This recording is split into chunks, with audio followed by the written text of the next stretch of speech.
Good morning class 11th student. बेटा आज हम देखेंगे यूनिफॉर्म सर्कुलर मोशन।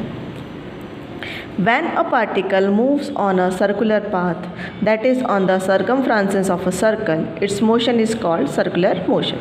मतलब जब भी कोई ऑब्जेक्ट किसी सर्कुलर पाथ में घूमता है, ठीक है, जब भी कोई ऑब्जेक्ट किसी सर्कुलर पाथ में घूमेगा तो हम उसे क्या बोलेंगे, उसके सर्कमफ्रेंसेस पे वो घूमता है। तो जब भी कोई ऑब्जेक्ट किसी पाथ की किसी सर्कुलर पाथ पे इस तरीके से घूमेगा कि वो उसके सर्कमफ्रेंसेस पर चक्कर लगा रहा हो, तो उसके मोशन को हम क्या बोलते हैं, उसके मोशन को हम बोलते हैं सर्कुलर मोशन। ठीक है, एग्जाम्पल की अगर बात कर लें तो the motion of a particle lying on the circumferences of a wheel. अगर कोई व्हील है, कोई पहिया है, उस पहिए के ऊपर कोई चीज़ रखी हुई है और आप उस पहिए को घुमा रहे हो, तो वो जब चक्कर लगाएगा तो वो कौन सा मोशन करेगा, वो सर्कुलर मोशन करेगा। Motion of a stone tied at one end of the string. धागे से आपने किसी पत्थर को बांधा और आपने फिर उसको अपने हाथ से घुमाना स्टार्ट किया, तो वहाँ पर वो कौन सा मोशन करेगा, सर्कुलर मोशन करेगा। When a particle perform uniform motion along a circular path, that is, it covers same distances along the circumferences during the same interval of time, whatsoever small the time interval may be, its motion is called uniform circular motion। अब हम uniform circular motion किसे बोलेंगे बेटा, जब आपका object same time interval में क्या करेगा बेटा, सेम डिस्टेंस कवर करेगा। सेम टाइम इंटरवल में जब आपका ऑब्जेक्ट सेम डिस्टेंस कवर करता है, कोई भी टाइम इंटरवल हो, छोटे से छोटा ही टाइम इंटरवल क्यों ना हो, तो हम बोलेंगे कि वो कौन सा मोशन कर रहा है, वो यूनिफॉर्म सर्कुलर मोशन कर रहा है, क्योंकि सेम टाइम इंटरवल में वो क्या कर रहा है बेटा, सेम डिस्टेंस वहाँ पर कवर कर रहा है, इसलिए हम उसे क्या बोलेंगे, यूनिफॉर्म सर्कुलर मोशन। यूनिफॉर्म का मतलब होता है एक जैसा। ठीक है, अब terms used in circular motion. जब भी सर्कुलर मोशन होता है तो कुछ टर्म्स हैं जिनका हम यूज़ करते हैं। तो सबसे पहली टर्म है बेटा यहाँ पर time period. The time taken by the particle moving along a circular path to complete one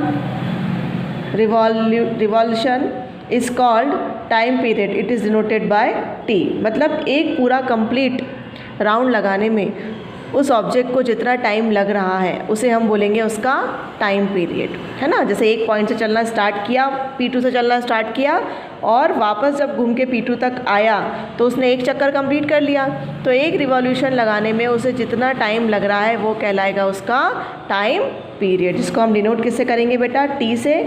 it's SI unit, it's second इसकी SI यूनिट होगी। एंड द डायमेंशन फॉर्मूला क्या हो जाएगा बेटा, m0 L0 एंड T1। ठीक है, अब next है बेटा frequency.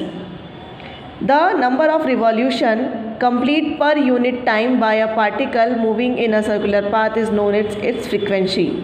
It is denoted by nu. ये जो साइन दिख रहा है इसको हम न्यू पढ़ेंगे बेटा। ये वी जैसा दिखता है लेकिन ऐसा वी नहीं पढ़ेंगे, इसे हम न्यू पढ़ेंगे। अब देखिए फ्रीक्वेंसी का मतलब क्या होगा कि टाइम पीरियड तो क्या है कि एक चक्कर लगाने में उसने कितना टाइम लिया वो उसका टाइम पीरियड कहलाएगा। लेकिन अगर एक आपने यूनिट टाइम इंटरवल उसे दे दिया कि इस यूनिट टाइम इंटरवल में मतलब एक सेकेंड में उसने कितने चक्कर लगाए, एक सेकंड में उसने कितने चक्कर लगाए, ये कहलाएगी उसकी फ्रीक्वेंसी। या एक मिनट में उसने कितने चक्कर लगाए, ये कहलाएगी उसकी फ्रीक्वेंसी। मतलब गिवन यूनिट टाइम इंटरवल में जितने चक्कर वो लगाता है, यूनिट मतलब एक टाइम की बात हो रही है, मतलब एक मिनट में उसने कितने चक्कर लगाए तो वो कहलाएगी उसकी फ्रीक्वेंसी। एक सेकेंड में उसने कितने चक्कर लगाए तो वो कहलाएगी उसकी फ्रीक्वेंसी। ठीक है, डिनोट हम करेंगे उसे न्यू। SI यूनिट जो होगी इसकी, उसको हम बोलते हैं हर्ट्स या फिर CPS, साइकिल पर सेकेंड, है ना। एक सेकंड में कितने चक्कर लगाए हैं उसने, तो साइकिल पर सेकंड भी हम बोल सकते हैं, CPS या फिर हर्ट्स भी इसकी यूनिट होती है। द डायमेंशन फॉर्मूला क्या हो जाएगा, यहाँ पर भी हम सिर्फ टाइम की बात कर रहे हैं। ठीक है, और क्या कर रहे हैं कि एक मिनट में लगाया गया चक्कर। ठीक है, तो टाइम कहाँ जाएगा, नीचे की तरफ 1/T आ जाएगा, तो इसलिए हमने यहाँ पर क्या ले लिया है, T इनवर्स ले लिया है। अब देखिए relation between time period and frequency. Time period और फ्रीक्वेंसी के बीच में क्या रिलेशन होता है ये समझ लेते हैं हम लोग। If new be the frequency of a particle executing circular motion, then time required for a new revolution is 1 second, है ना। 1 सेकेंड में वो कितनी फ्रीक्वेंसी हो जाएगी उसकी, 1/न्यू। Then the time required for एक रिवॉल्यूशन के लिए जो कितना टाइम लग रहा है उसको वो हो जाएगा 1/न्यू second. By the definition is it the time period T, तो t इज इक्वल्स टू क्या हो जाएगा 1/न्यू, या न्यू इक्वल्स टू हो जाएगा 1/t। दोनों ही क्या कहलाएंगे बेटा, एक दूसरे के रेसिप्रोकल कहलाएंगे। और इसको हम डिनोट किससे कर सकते हैं, या अगर दोनों ही 1 हो गए, u और न्यू और t दोनों ही अगर 1 हो जाते हैं तो वहाँ पर सर्कुलर मोशन होगा। अब नेक्स्ट है आपका एंगुलर डिस्प्लेसमेंट। ठीक है, हमने डिस्प्लेसमेंट के बारे में पढ़ा है ना। डिस्प्लेसमेंट मतलब क्या होता है कि जब हम एक जगह से किसी ऑब्जेक्ट को दूसरी जगह तक लेकर जाते हैं किसी पर्टिकुलर डायरेक्शन में, तो हम उसे डिस्प्लेस करते हैं, वहाँ पर हम फोर्स लगाते हैं। अब यहाँ पर तो जो मोशन हो रहा है वो सर्कुलर मोशन हो रहा है। तो जब भी कोई सर्कुलर मोशन होता है तो अगर ऑब्जेक्ट यहाँ है बेटा, तो ये इस पॉइंट से कोई ना कोई एंगल बनाएगा। अगर ऑब्जेक्ट यहाँ है तब भी कोई ना कोई एंगल बन रहा है, अगर ऑब्जेक्ट यहाँ है तब भी कोई ना कोई एंगल बन रहा है, यहाँ जाएगा तब भी कोई ना कोई एंगल बनेगा, यहाँ जाएगा तब भी कोई ना कोई एंगल बनेगा। तो जितनी बार वो डिस्प्लेस होगा कोई ना कोई एंगल बनाते हुए डिस्प्लेस होगा, इसीलिए हम उसे क्या बोलते हैं, angular displacement. The angle subtended by the particle moving on a circular path at the center of the circle in the given time interval is called the angular displacement। मतलब जितना एंगल वो वहाँ पर बना रहा है डिस्प्लेस होते वक्त, वो क्या कहलाएगा, उसका एंगुलर डिस्प्लेसमेंट कहलाएगा। ठीक है, देखिए ये बन रहा है कि नहीं, यहाँ पर ये देखिए दिया है P0 O P1, ये देखिए P0 O P1, P0 O P1 के बीच में कितना डिस्टेंस क्रिएट हो रहा है, θ1 डिस्टेंस क्रिएट हो रहा है। फिर P0 O P2 के बीच में कितना डिस्टेंस क्रिएट हो रहा है, θ2 क्रिएट हो रहा है। तो इसी तरीके से जो डिस्प्लेसमेंट है वो यहाँ पर क्या होता जाएगा बेटा, आगे बढ़ता जाएगा। चलिए नेक्स्ट टॉपिक है बेटा हमारा एंगुलर वेलोसिटी। अब एंगल बनाते हुए डिस्प्लेसमेंट हो रहा है तो हमने उसे नाम दे दिया एंगुलर डिस्प्लेसमेंट। अब जब वेलोसिटी में भी चेंज होगा, किसके साथ में होगा बेटा, एंगल के साथ में। The rate of change of N angular displacement with time is called angular velocity. Time के साथ में एंगुलर डिस्प्लेसमेंट में जो चेंज होगा उसे हम क्या बोलेंगे, एंगुलर वेलोसिटी बोलेंगे। Angular velocity is equals to angular displacement upon में टाइम इंटरवल।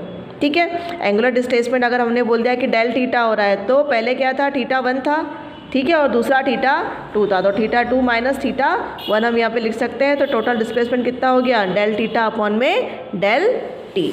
ठीक है, तो जिस तरह से एंगुलर डिस्प्लेसमेंट होता है उसी तरह से एंगुलर वेलोसिटी भी होती है। ठीक है, और एंगुलर वेलोसिटी को हम डिनोट किससे करते हैं, एंगुलर वेलोसिटी को हम ओमेगा से डिनोट करते हैं। ये ओमेगा का साइन है बेटा, इसको हम बोलेंगे ओमेगा।